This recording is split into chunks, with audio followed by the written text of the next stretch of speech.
Le film s'ouvre sur la fin, introduisant Paul, un homme perdu dans un fantasme où lui et Sophia, une célèbre chanteuse, sont sur le point de se marier. En réalité, elle ne sait même pas qu'il existe. Il n'est qu'un fan obsédé qui s'est convaincu qu'ils partagent une connexion profonde. Dans la chronologie actuelle, Paul se rend chez Sophia pour lui faire sa demande en mariage, mais il est rapidement intercepté par son garde du corps, William Bell. Ce dernier brise son illusion sans détour, l'avertissant de partir sous peine d'affronter la police.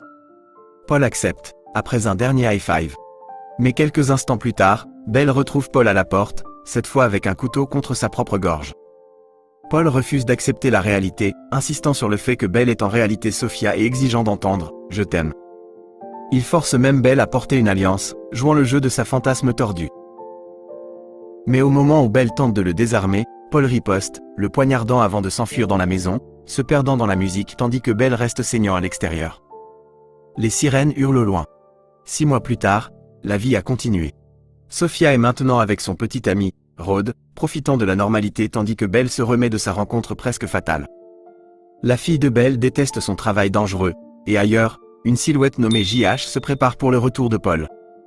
Ce même soir, Sophia et Rod sortent danser, inconscients du fait que Paul s'est échappé de l'hôpital psychiatrique, avec un complice nommé Penny. La nouvelle se répand, secouant Sophia. Pendant ce temps, Penny trompe un pasteur pour qu'il l'aide à réparer sa voiture, tandis que Bell raconte à Rod comment, malgré tout, Paul a étrangement appelé la police contre lui-même la nuit où il est venu demander Sophia en mariage. Ensuite, Bell reçoit un appel. Sa sœur Eleanor et sa fille Abby sont observées. Avant de se précipiter chez lui, il dit à Eleanor d'appeler la police. Lorsque les policiers arrivent, l'officier rejette ses craintes, mais Eleanor est certaine qu'il y a quelque chose de sinistre qui se cache dehors. L'officier de police est alors assigné pour veiller sur eux en restant à l'extérieur. Chez Sophia, un garde remarque une boîte étrange juste au moment où l'électricité se coupe. À l'intérieur, Rod et Sophia se disputent. Il pense qu'elle est plus attachée à sa richesse qu'à lui. Frustré, il part pour restaurer l'électricité. Pendant ce temps, Penny attaque le garde, le maîtrisant avant que Rod n'arrive sans le savoir à la porte maintenant non gardée. À l'intérieur, Sophia allume une bougie, seulement pour sentir quelqu'un se cacher dans l'ombre. Alors qu'une bouilloire se met à siffler, les lumières se rallument, révélant Paul derrière elle. « Je te dois des excuses, » dit-il en souriant. Terrifiée, Sophia se défend, jetant des objets et courant vers Rod. Mais avant qu'elle ne puisse s'échapper, Paul la rattrape. Lorsque Bell arrive chez lui, il ignore que l'officier de police assigné pour les surveiller a disparu. Juste avant, l'officier avait dansé tranquillement dehors, ignorant que quelqu'un avait saboté la chaîne de son vélo. Soudain, JH apparaît, utilisant la chaîne pour étrangler l'officier avant de l'emmener discrètement. Bell, ne suspectant rien, rassemble sa famille et les charge dans la voiture. Mais lorsqu'il revient au véhicule, il est confronté à une vision choquante, JH. Tenant ses proches en joue. Il ordonne à la sœur de Bell, Eleanor, de conduire jusqu'à la maison de Sophia, où Paul les attend. À leur arrivée, Paul porte soigneusement Sophia dans le studio d'enregistrement, murmurant des promesses de dévotion éternelle. Sophia, déstabilisée, dit à Paul qu'il se trompe. Son esprit a été embrouillé depuis un accident lors de l'un de ses concerts. Mais Paul refuse d'écouter, dévoilant des plans de mariage élaborés auxquels elle n'a jamais consenti. Pendant ce temps, alors que JH force la famille de Bell à continuer leur route, il ordonne soudainement à Eleanor de s'arrêter. Il traîne Bell hors de la voiture en le menaçant d'une arme, et un seul coup de feu retentit dans la nuit. JH revient à la voiture seul, et ils poursuivent leur destination.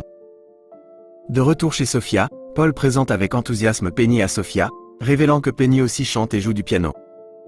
Se préparant pour son mariage tordu, Paul récupère un poignard, avant d'être interrompu par le son d'une cloche. Ses invités sont arrivés. Pendant ce temps, Penny présente à Sophia une robe de mariée mais se moque cruellement de son apparence. Sophia, jouant le jeu, demande du maquillage, mais lorsque Penny s'éloigne, elle frappe accidentellement Rod avec une guitare, croyant que c'était Penny. Réalisant son erreur, elle tente rapidement de le calmer. En bas, Paul choisit une robe pour Abby, souhaitant qu'elle soit la fleuriste. Abby, entendant des bruits venant de la boîte, se voit permettre par Paul de l'ouvrir.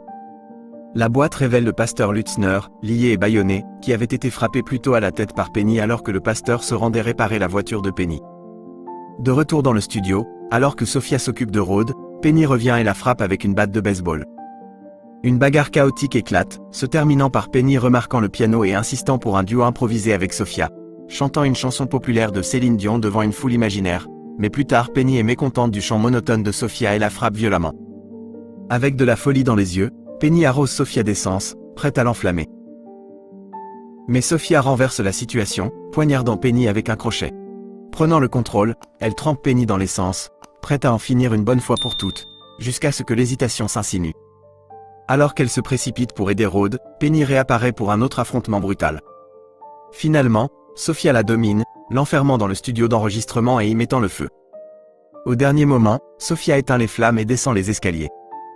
Pendant ce temps, Paul, perdu dans ses délires, prend Rhodes pour Sofia, l'appelant la chose la plus belle qu'il ait jamais vue. Ailleurs, Belle, malgré une blessure par balle à la tête, reste en vie. Il vole la voiture de l'assistant personnel de Sofia et tombe plus tard sur une invitation à un mariage, pour une cérémonie devant avoir lieu dans une chapelle des environs. Sofia attend Paul, mais il la rejette, insistant sur le fait que la vraie Sofia arrive bientôt. La confusion se répand dans la pièce, même JH semblant déconcerté. Pour maintenir l'illusion, Paul appelle la fleuriste, Abby, pour jeter des pétales imaginaires. Quelques instants plus tard, Rhodes apparaît, vêtu d'une robe de mariée, tandis que Paul, perdu dans son délire, le prend pour Sofia.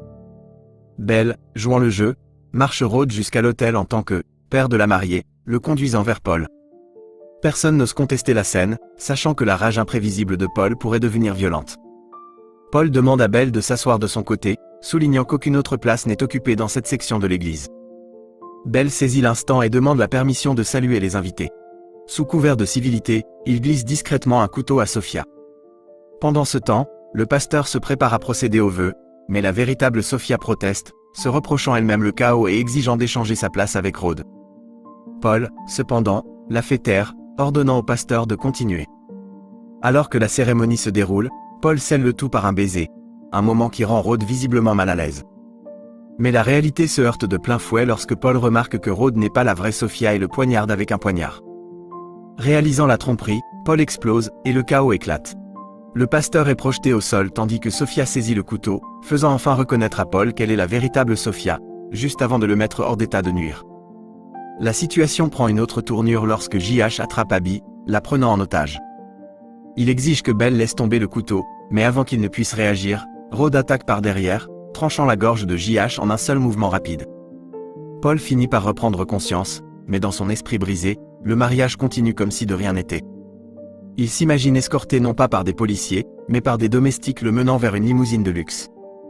Alors qu'il s'éloigne, il parle avec excitation de sa lune de miel à Maui, croyant qu'il se dirige vers un grand avenir avec Sofia, un avenir qui n'existe que dans ses délires. Vous avez aimé ce récap? N'oubliez pas de liker, partager et vous abonner pour en voir plus. Envie de soutenir la chaîne? Devenez fan pour seulement 2,99 $ en cliquant sur « Rejoindre ». Chaque contribution nous aide à vous proposer encore plus de super contenu. À bientôt.